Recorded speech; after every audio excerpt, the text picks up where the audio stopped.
tell me, Mr. Chitete, we've been having this conversation for almost 2 days now, and one of the things that I've noticed that are really outstanding is the knowledge gap that journalists have concerning matters of debt, debt management, even economics, even a slight notion of economics. And I would like to hear from you if you have noticed the same thing and if you have found this training really relevant to you as a journalist. I think it's extremely relevant to me because I do more of exclusive and investigative stories for Nation newspaper, and the big story that we do in our newsroom is follow the money. So we follow deliberations in the National Assembly.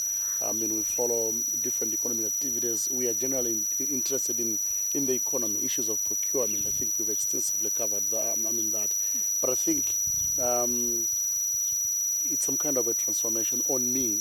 I've generated a lot of story ideas. I think I never took the issue of debt, public debt management so seriously. I have read about these things, in the national budget. Just as I'm talking to you now, I was reading about a provision of budget that has just been presented in the National Assembly. And the Minister of Finance is talking about reducing domestic debt from around 4.1% to 0.3%. I'm now interested in terms of how are they going to do it?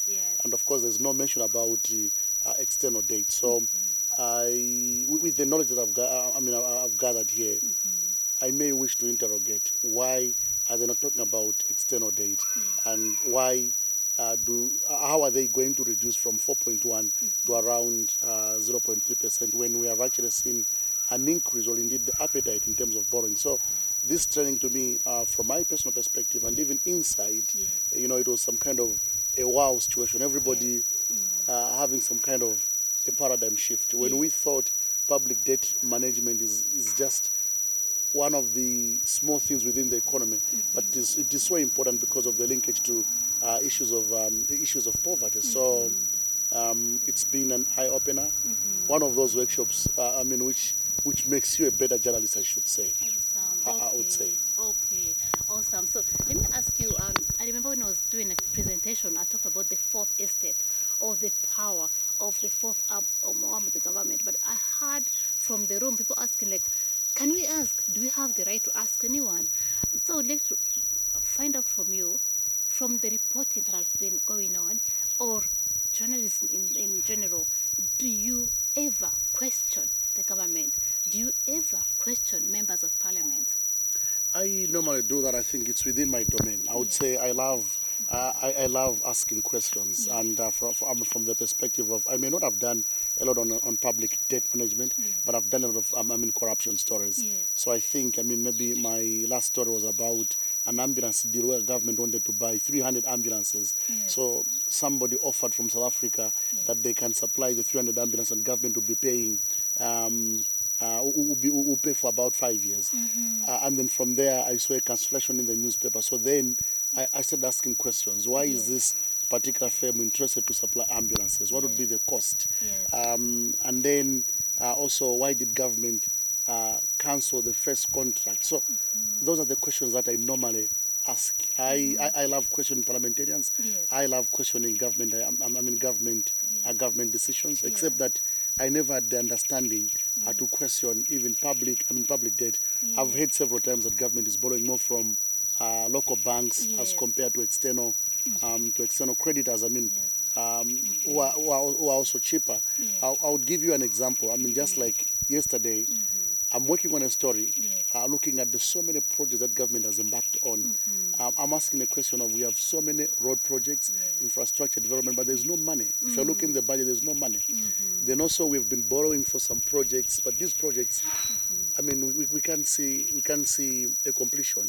So we keep on asking for money from Badea, OPEC, financing projects. So I would say a good number of journalists, I would say maybe just a few, are actually interested to question. Most of the things we think are normal are quite abnormal.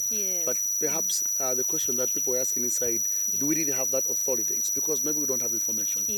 Where you have information, we can question things. So we need to familiarize ourselves with the laws, procedures, like the public finance management.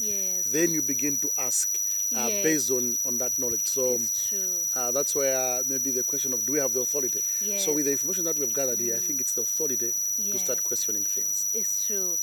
Because there's this cliche, it's actually a cliche that information is power. Because when you, let's say you have an interview with someone and they start noticing, they say, oh, we are in charge of our borrowing. You say, but let me ask you, you say we're in charge, but A, B, C, D. Then when they see they start thinking, oh my God, we fear that one. When he comes, you need to be ready with answers.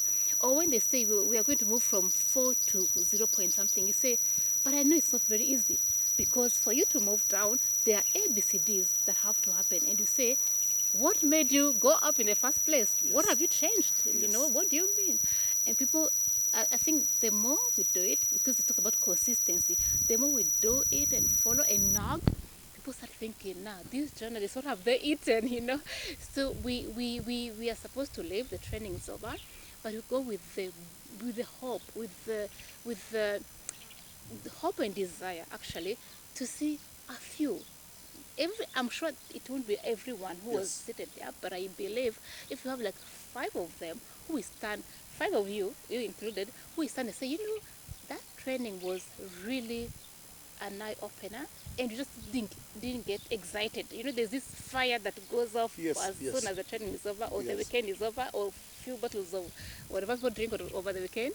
But when some people, the few people who will say, this is the beginning for me as a different journalist, not that I haven't been good, but I've gotten something that will make me make a difference and follow through. Like we're talking about having in mind the lives of the people, having in mind our mandate to influence the society and make it better in our own space, So you can say, as long as I'll be a journalist, could be 5 years or 10 years, I want to retire. We don't retire, but I want to be known as someone who really made a difference, or someone who knows when I follow through these issues, when I influence, even if it's 1 or 2 people, someone will probably move out of poverty, or just live a better life. Or maybe someone, 1 child or 2 or 5, will go to school, or someone will not die hungry because of my work. When you start thinking about it as not figures and dead issues and things that are remote, we start getting more passionate and we start following through. We wake up, we say, I have to do this because I know I'm making a difference to someone, even to this country, even to future generations. So I am happy we had this training. As I looked at people giving feedback and interacting, I could tell there are few people that will never be the same again. Yeah. Yeah. No, thanks so much. It's been an opportunity. Also, the linkage that has happened. We had people from Ministry of Finance, we had people from Center for Social Concern, and it was some kind of a free kind of discussion. Yes.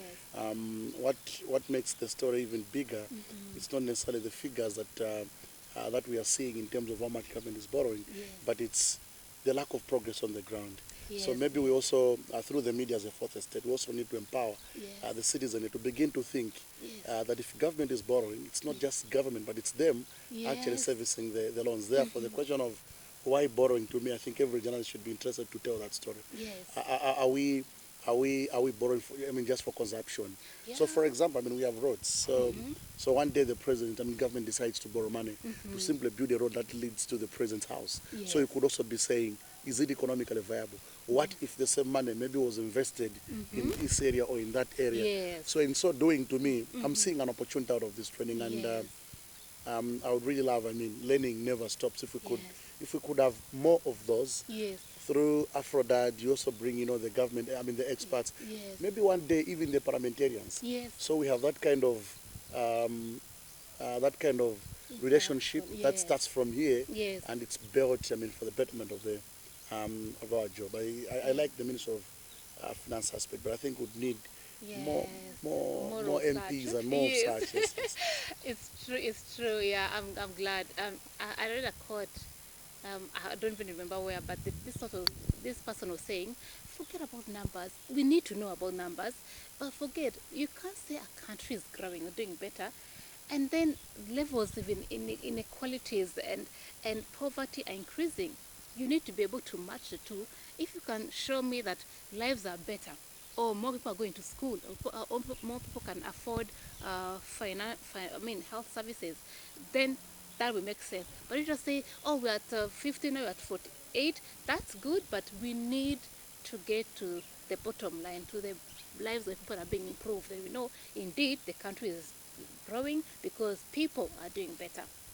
So thank you very much. I have a lot of confidence in you, and I've offered myself as an assistant. So when you're doing your research, you need some support from AfroRad, let me know. And I've told other people as well that you can ask, if you can say, do you have a new research? Do you have some information to share, whether on Malawi or on Africa, so you can have a bigger perspective or perspective.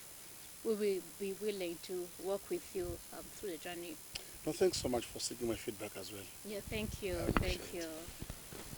I think it was Yes, very good.